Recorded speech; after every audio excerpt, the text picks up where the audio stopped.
Hello and welcome back to the X-Files Revisited, the podcast that explores the weirdest corners of the X-Files. Today we've got a magical catastrophe, courtesy of Season 7's Je Souhaite, written and directed by Vince Gillian. This is our wacky, darkly comic romp featuring wishes gone rogue, body horror, invisible corpses, and Mulder nearly erasing humanity. This is another fun episode we've got here, Brian. Yeah, I think so. I think this is. I don't think they ever intend to make really bad episodes, but this is coming off the back of what many argue to be one of the worst. Obviously, we discovered last week that it's not quite as bad as people make out, actually. But I get it, and I think coming into the season finale, which obviously when you do the season finale, that's your big one. That's it. Yeah. Where the season's leading to, essentially. That's the one where you need a really good payoff to make sure people come back next year. So it's like we need something just before that that's gonna just keep it light, keep it fun, make sure people pop back next week for the big one. And I think that's what this episode really is. Well, I mean, you say that, but then we have had Hollywood AD comedy, Fight Club comedy, Je Souhaite comedy. How bleak and dark and twisted is the finale if we need this much levity? It's bizarre because wasn't it season 6? I think it was last season, wasn't it? That it was kind of front loaded with a load of comedy, and then it's season 7 is like back loaded, back ended with a bunch of comedy episodes. So, and we've not actually had a right lot of mythology this season. No, not at all. We had obviously the god awful biogenesis that kicked us off, the 2-parter that kicked us off at the start of this season. Yeah. But it's been we've not really had because even like we had Sign on Zeet, which and it's like that 2-parter is definitely a mythology episode, but it didn't have the feel of a mythology episode. It had the feel more of a standalone thing about this possible serial killer, and then it's just like so. Yeah, I don't really feel like we've been hit with a lot of mythology this season, even though a lot of stuff's been wrapped up. So Je Souhaite or Souhaite, I'm not entirely sure how you pronounce that, but where would you hazard a guess that it sits in the IMDb ranking of this season's 22 episodes? I'm in trouble here, Brian, because I'm trying to think what numbers we've pulled out already. And what numbers have you pulled out of your ass already? And I think we've done most of the bad ones, from like 22 up to maybe like 3. Have we done 3? Have we done a 3? We have done a 3. Number 3 was 2 is my number then. No, number 3 was X-Cops, and number 2 is indeed Je Souhaite. So this episode is number 2. Wow. There you go. Question is it that good? So given that it's number 2 in this season, where do you think it sits in the 217 episodes? Now, do bear in mind last week when you guessed Fight Club, it was the bottom episode of this season, and then it was like the second to bottom overall across the board, and you guessed like 186 or something like that. Something like that, yeah. So, this is number 2 of this season. But I don't think this is a high scoring season. I mean, I have no educated guess. It's a stab in the dark. We'll go for 86. 46. 46. 46. Yeah. So I've got an episode. We've not had episode 1 yet. I'm just trying to. Are you sure? Yeah. Yes. Okay. All right. I think Okay. so. Well, we'll find out. We'll find out next week. That tells me what your guess is for next week's episode. Yes, I just need to watch it. Yeah. Okay, doke. Should we get into it? Yeah. Let's do it. Right. So we kick off the episode with a guy like going around on a little scooter, like a golf cart thing, and he's looking for Anson. He keeps shouting, "Anson, Anson!" And we find that lazy Anson is sat in a storage unit. Presumably, he's meant to be cleaning it out. He works there, but he's just sitting on his ass, looking at. Is he looking at his phone or something? Like what? Or playing a game? So I think, yeah. Either way, he's just meditating. Yeah. Either way, he's not working. So yeah, the guy finds him, essentially calls him lazy, and then says, "Clean out 407 or else." So Anson goes and he starts cleaning out 407, and he finds a rug, and it moves when he kind of touches it. Something moves inside. So when he opens it up, there's a woman in there, and then the manager returns, and he starts shouting like "Anson," blah, blah, blah, and then boom, his mouth just shuts up, and it's like he's got no mouth.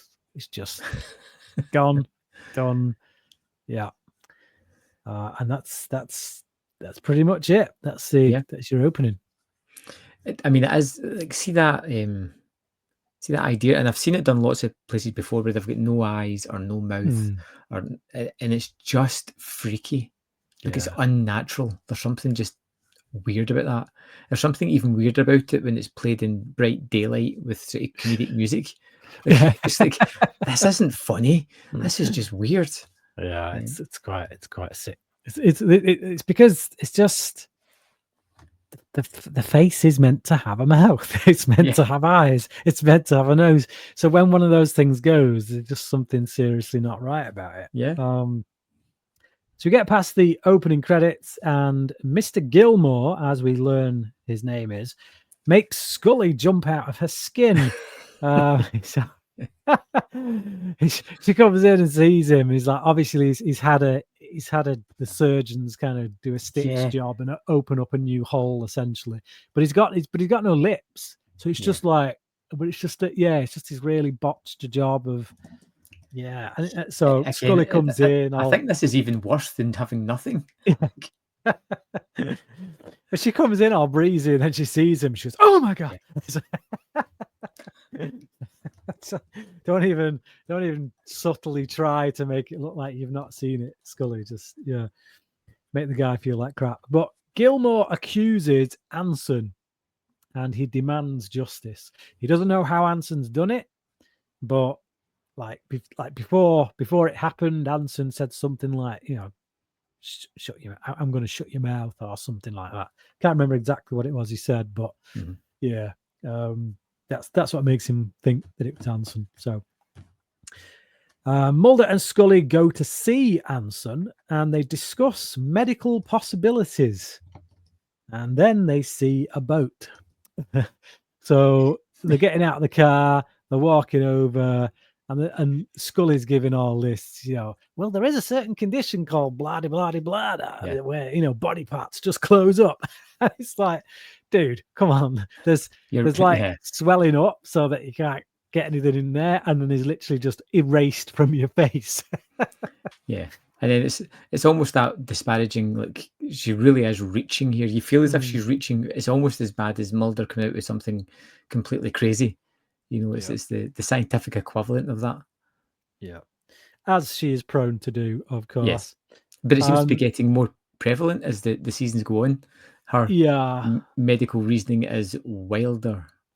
I think they're running out of places to go. They've used so many of these obscure medical conditions for Scully that at this point it's like, sure, they're just making it up at this point. Yeah. So, they see a boat outside, and bearing in mind this is a trailer park. This is not a place you park up a boat. This isn't a mansion. This isn't like the Hollywood Hills or anything like that where people have massive yards and stuff. No, this is this is a trailer park with a massive boat, bigger than most trailers, parked outside. So Anson sees them, so he sends his brother Leslie to speak with them. And he comes out, he says, "The boat's not ours. The lip thing is chemicals." Which, yeah. Basically, this guy's great because he is so thick. As you say, thick as pig poo. Thick as pig poo. Yeah. So basically talking to this guy for 5 minutes, I think, literally reduces your intelligence, and you lose brain cells talking to this guy. So Mulder says, "Now I see what's going on here," and shakes his head, which is just a really funny moment because he's like, he says it as if like he genuinely does see what's going on here, and Scully's like, "Really?" And then he's like, slow shake from side to side. It's like, I haven't got a clue. I am absolutely in the dark. It's like, and it's just like even more clueless after speaking to Leslie. So Mulder and Scully check out the storage unit 407. A picture of the previous occupant is found from the 70s with the same young woman they saw in Anson's trailer. Because while they were talking to Leslie, they saw a woman in the background, the same woman from the rug. Anson tries to decide what to wish for. This is a great scene. It's just so really stupid. Is. And she's even like dropping the most blatant hint. It's not even hinting. She's all but telling him, "Look, your brother's in a wheelchair, yeah? Yeah?" It's like, hello? And they're like, "Oh, we should wish for a new wheelchair." Gold-plated wheelchair and all this crap. It's like, I don't know. So stupid. So Anson tries to decide what to wish for, and in the end, he decides to wish to be invisible at will. Which is just baffling. Without stipulating that I would also like to become invisible at will. So I would like to turn invisible and come not invisible at will. But he just says the invisible at will part. So obviously, once he goes invisible, he stays that way. So it's basically Wishmaster. For anyone who's seen Wishmaster, takes your wishes, twists them in the most like dark, twisted way possible. Well, I mean, she's just literally translating them. So she's not making them evil. Yeah. It's like she's an artistic genie where she just takes the most literal translation ever and rolls it. So he walks off down the street naked and invisible, thinking he's going to get up to all kinds of hijinks. Sees some girls that he's gonna obviously perv on, and he heads across. That's his first thought. Such a degenerate. So he runs across the road, but obviously it seems to like forget that people can't see him. So he gets hit by a truck. And then we have this really funny scene in which a biker courier guy is just like just coming down the road on his bike, and then boom, straight over the handlebars, tits up. It's like hits this dead body that is, you see all these flies kind of around it, even though you can't see the body, but it's just a really cool visual gag. So Scully is tasked with doing her favorite thing, which is performing an autopsy, which is made a bit more difficult when the body is invisible. So she rather skillfully powders the body up. She gets all this powder out and starts powdering it, and seems to be having more than a good time with it. She's in her element here. And the effects are wonderful. Like it's really good. Like when the powders, because you know the guy's face and it's really creating it. And you just, let's keep going. No, it's good. So she's super excited about the scientific ramifications. Mulder says it's nothing to do with science. And he gives some info on the man in the photo and says that they should be looking for the woman.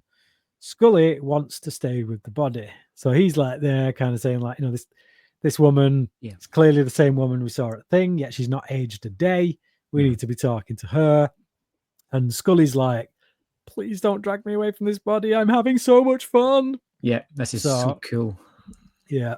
Like you can see it all over her face. She's never been so excited. Is this when she's fully powdered the body at this point, is it? Yeah, I think so, yeah. And she's definitely have to get into all the nooks and crannies. That just sounds horrific. That brush needs to be burned afterwards. Oh, good grief. Mulder goes to see Leslie to get the object that brought them the female genie. Leslie gives him a pot. It's just which is rather smart for the dumb guy. Yeah, it is. It's probably too smart for this clown. But I also get the sense that Mulder is after this thing so that he can have the genie himself. Right. Like just the body language from him, like the way he's talking, it's like he's not fully like. I think he is after the evidence. He does want to talk to this woman, but he also think, hey, if I get my hands on this thing, boom, 3 wishes, baby. So, yeah, Leslie opens the storage unit to look for the rug because obviously the pot he gave Mulder was a load of nonsense. Yeah. So Mulder shows Scully the foot. So, I mean, obviously, given that Anson died from making his wish, it's clear from this that once you've made your 3 wishes, or once you die from one of your wishes, she just goes straight back to the rug. She resets. Yeah, she resets back into the rug. A rug, though, of all things. It's just... Yeah. It makes you ask, like, could you unroll her again? Mm-hmm. Yeah, once if you don't die from your 3 wishes, can you go back and unroll her again? Yeah. So Mulder shows Scully footage of Mussolini and Nixon standing with the genie woman, both men who got all the power they ever wished for and lost it. So so they pull a Forrest Gump and take like original footage and then insert her in, and it's quite cool. Yeah. So Leslie has the rug and the genie. He does not take the hint to wish away his disability at all. Instead, he holds a picture of his dead brother. It's just like, you know exactly what's going to happen here. You can just see it. It's like this guy's an imbecile, and still just completely going over the head with the, dude, you've got no use of your legs. Yeah, but in all fairness, I would love to see how that had went wrong. Like, yeah. How would they have said it in such a way that it could have been taken like, So Scully shows no body to a bunch of peeps. Yeah, a bunch of these people come in. They're obviously like, they've heard about this find, this scientific find. Everyone's excited. We've got to see this for ourselves. These must be higher ups in the medical profession somewhere. Scully's super excited. She's leading them in, and she just, oh man, just guys, never been so excited. She pulls out the thing, gone, nobody, and she just looks like a complete imbecile, total fool. Leslie wishes his now zombie brother could talk, which is a big mistake because his zombie brother, which is now sitting in front of him, is obviously in a lot of pain, obviously in a lot of disorientation, obviously has been places no other man should ever go and come back from. So he just starts screaming. Did you ever watch Alias? Yeah. The Jennifer Garner show. As soon as this guy appeared, I knew exactly who he was. Yeah. I never liked him on Alias, to be honest. Oh, I never had an issue with him. It wasn't him. It's not necessarily him so much as the role. Right. It's just by the time... He was a wee tech guy type thing, yeah? Yeah. So by the time I saw Alias, and I did see Alias quite late, to be fair, but by the time I saw it, that character was just in everything. and particularly Joss Whedon had kind of popularized that character because that's one of his staples. The tech guy that he's the one you go to basically. It was in Buffy, it was in Firefly. It basically is in every Joss Whedon show. But then, and like Q from James Bond. It is. It's Q from James Bond. It's the helper. It's the guy you need. He's got the smarts who can give the hero what they need to go on a journey. But it's just like by that point, I'd seen it done so many times that when I saw this guy playing it, another variation on it, it just felt all that hokey. And because he was so talky, chatty, it was just like it just felt like such an obvious way to write that character and play that character. So I never got on board with him, but I do like him here. I think he shows that he can be completely different because this is far and away removed from the character he played in Alias. So you get a totally different vibe off him. So I kind of liked him in Alias, but then I was with that program when it first started. Yeah. Okay. So Scully is upset that she'd been so excited to have evidence which is now gone. Welcome to Mulder's world, Scully. Yeah. So you're literally just telling Mulder, something he knows an awful lot about. He's like, do you know how annoying this is? Yeah. Mulder suggests Anson was gone as the result of a wish from Leslie. Which is a clever thinking there from Mulder. Anson can't feel anything. Leslie argues with him and says he wanted 2 wishes. He wasted 2 wishes on him. Anson tries to light the oven. Is it just because he's trying to get warm? Is that it? Yes. Yeah, it's just cold. Just feels so cold, doesn't he? So he lights the oven, or he's trying to light the oven. He flips the gas on and then spends the next 20 minutes trying to light the oven. So, just as Leslie finally wishes for legs, the place explodes. So, finally sinks in. It's a good explosion. Yeah. Oh, yeah, it is. Yeah. For like a TV show type thing, it's nicely done. Yeah, they put some work into it, put some effort into it. See a lot of explosions on TV shows where there's always a build up to it, and then it's just like, meh. It's just like this Pezzy cat. You can tell it's like a model that's been blown up. And the other way is where they're so proud of the explosion they need to show it 30 times from different angles. 20 different angles. Like every camera angle they've got on it, it's like and it's like 10 seconds in, it's going back to the explosion starting again. But with this one, there's not much of a build up to it. Like Anson starts doing something, and then he start going like, that's probably not a good idea, and then boom, it goes up. So Mulder questions the genie as Scully walks in. Scully says they have no evidence that she is who she says she is. A 500-year-old genie that used to be human, so she can go. So she can go. Basically, they say you're free to go because trying to prove what you're saying right now is it's null and void. So she says she can't because Mulder has got 3 wishes. Yeah. And Mulder's eyes light up good and proper.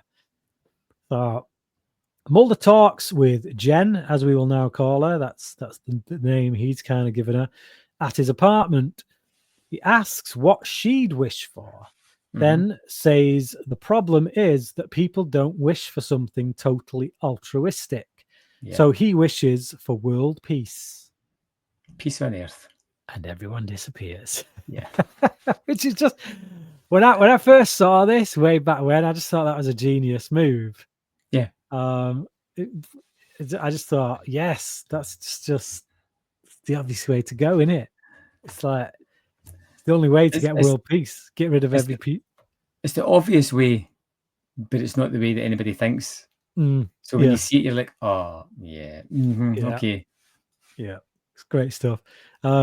But obviously, I like their conversation as well in the lead up to that wish. I like the conversation that Mulder's having with her, and how he's thinking about how you got to iron out certain kinks and stuff, and then she tells him the story of how she would like to, be free, be able to just sit and people watch and stuff. Sit in a coffee place, watching people go by and drinking a coffee but Mulder just ignores all of that and then just wishes for world peace. So doesn't quite learn from the lessons made or the mistakes made by the previous people. So Mulder checks the streets and they're all empty. So some nice shots here of like Mulder walking down these empty city streets. Which, logistically must be an absolute nightmare. Yeah. So, and especially for a TV show as well. It's not... Particularly when this show was on air, like when this episode was on air, this isn't something that TV shows got to do. But X-Files was so big, when they said, can we close a city street down? They got it. And it's like, and we take that for granted these days because we do see that kind of stuff on TV shows now because TV shows are given such huge budgets and stuff. But back then, for a TV show to close down a city street like this was practically unheard of. So he checks the FBI building, which again is empty. He goes into Skinner's office, it's empty, and he starts shouting at Jen because she says he wasn't specific enough. So he starts shouting at her and wishes for it all to go back to how it was and calls her a bitch. And then Skinner and a bunch of higher ups now sit there having a meeting just after Mulder has been shouting at thin air, seemingly, and calling thin air a bitch. So, Mulder just looks like a bit of a knob. So, not for the first time. Yep. So Mulder gets legalistic in writing up his final wish. Scully enters with no memory of being wiped off the face of the earth. And she asks Jen to give them a minute because at this point she thinks that Mulder's just maybe losing the plot a little bit. Tells him that all the things he wants to achieve with his last wish are all the things that mankind are meant to achieve on their own without circumventing it all with one wish. And then she leaves and the genie asks if he's ready and he switches his computer off and says that he is. But yeah, I like this conversation. I like what Scully's saying here. Just because it is such a... I mean that whole... Everything she says here is like... It's about life, really, isn't it? It's about struggle. We struggle and we learn through our struggle. If you just get everything handed to you on a plate, you'll never know its value. You can't ever possibly hope to know its value. And obviously, like, because of certain beliefs I have, I don't ever believe that mankind will ever be able to achieve world peace on its own. I just simply don't think it is within us. Or even a sack that always fills with turnips. Like, you just wouldn't achieve. There's goals we'll just never get. Nope. It's just not going to happen.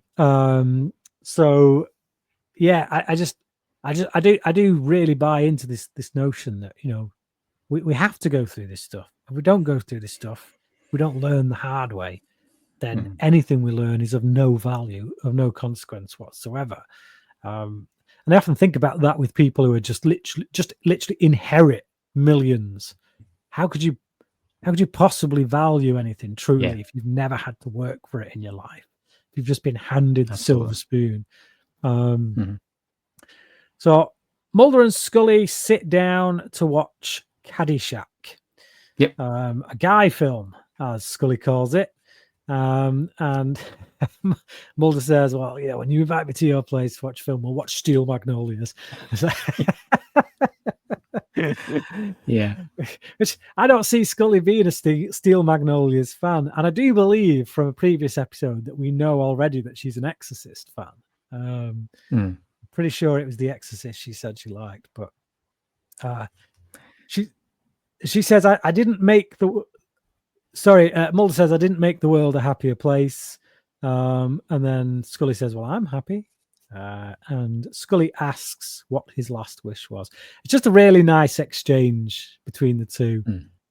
Which again, feet coming off the back of what Scully just said, it's like, these moments where it's earned because it's a genuine friendship. You can sit down, you can watch something together, you can be honest, you can be real with each other. It's if you could just wish for someone who's who loves you, regardless. It's just, again, not earned, but it's just a nice moment. I like it. And we've talked before about the X-Files influence movies to certain extents, or maybe just small parts of films. Do you think this one influenced the end of The Dark Knight Rises? I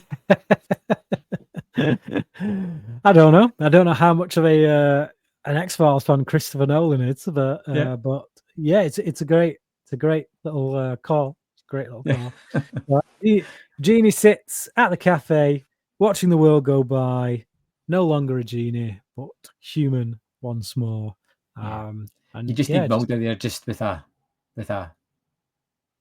little nod, raising the teacup. Be great. But there you go. That's the episode. Want to wrap up? This is a kind of punchy and fun one. Ultimately, it means nothing in the whole realm of the bigger story of the X-Files. It's written by Vince Gilligan. It's Vince Gilligan's directorial debut, I believe. I believe so. Which is interesting for that, and it kind of has this horror, humor, and philosophical insight, which I kind of like.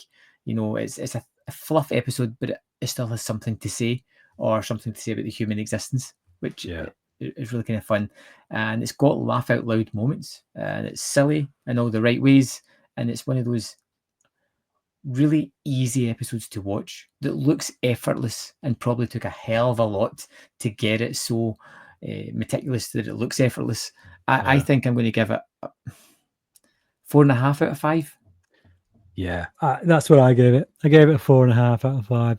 I don't know why I'm not quite giving it a 5, but I think I just like. I guess it's just I don't often think about it as it's not one I often go, I'm going to go back to Je Souhaite. There's a lot of other ones I go back to first, but when I'm going through season 7, I'm like, the one about the genie, forgot about that one. But like you say, it's rather inconsequential in the grand scheme of things, but it's just a whole lot of fun, really fun episode. So next week we're on to the finale, Requiem. Tell me a little bit about this one, Brian. It's big one, really, because this obviously, fans knew at this point David Duchovny was leaving. This was it. He kind of handed in his cards, so to speak. So and we knew it was coming back for season 8. So it was like, how are they going to end it? How is Mulder going to be taken out of the picture? So and on top of that, there's a lot of stuff in it that calls back to, well, particularly to the pilot episode, but a lot of things throughout the series as well. It really does feel like they go back to the beginning, back to that pilot episode, and almost come full circle in a way to give Mulder a send-off of sorts. Obviously, we know he comes back eventually, but particularly at this point, as far as the audience was concerned, it's like this was it. Mulder was going. It's quite a big episode, I think. And there's stuff in there that sets up where the mythology is going to go in the future. Good. Because obviously they had to take the mythology in a different direction once all the syndicate stuff got wiped out and all that kind of got wrapped up. So so interesting. There we go. So that was Je Souhaite, or however we're going to say it, the episode where Mulder nearly wipes out humanity. Scully rolls her eyes through metaphysics, and a 500-year-old genie just wants a coffee break. Stark is funny, and it's proof that the X-Files could still surprise us this deep into the season. So next time, join us for Requiem, the season finale that brings us full circle to where it all began, with a light in the sky and a whole lot of secrets. Don't forget to subscribe, leave a review, and remember, if someone offers you 3 wishes, make them count.